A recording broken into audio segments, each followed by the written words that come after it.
One of the things that I would recommend for anyone is that I very rarely, when I talk to a person, they say that they are married, because I'm aware that they don't make decisions alone. They're always going to say, well, let me talk to my wife first before I make a final decision. That's fair. Yeah, I understand that. And so when I find out that they have a spouse, I say, look, do you mind if your spouse will join this next meeting before we go into details, and I make recommendations and suggestions, because I know your spouses want to have some input.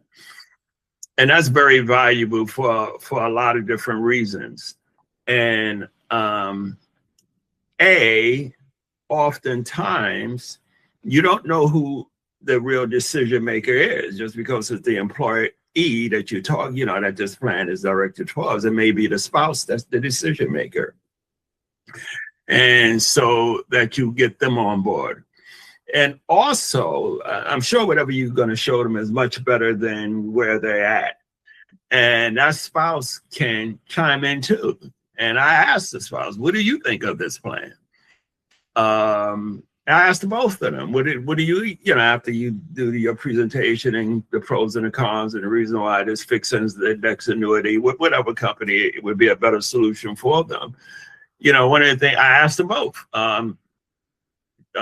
Jack, what do you think of this plan as being a better solution than where you're at with the G fund, the S fund, the C fund? It really doesn't matter, right? I'm going to, wherever they're at, my plan is better, and I'm going to explain why.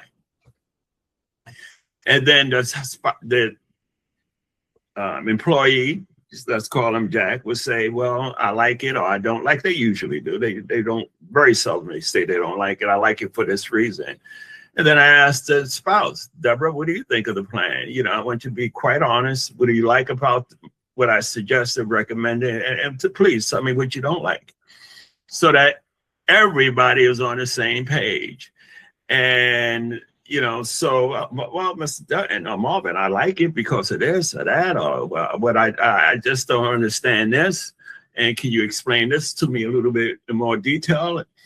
And so I can jump on while they both are on the phone, any reluctance, any hesitation, any objection they have right there on the spot, because they're going to have this conversation when I'm not there. So let's have it together while I'm there so I can answer it properly.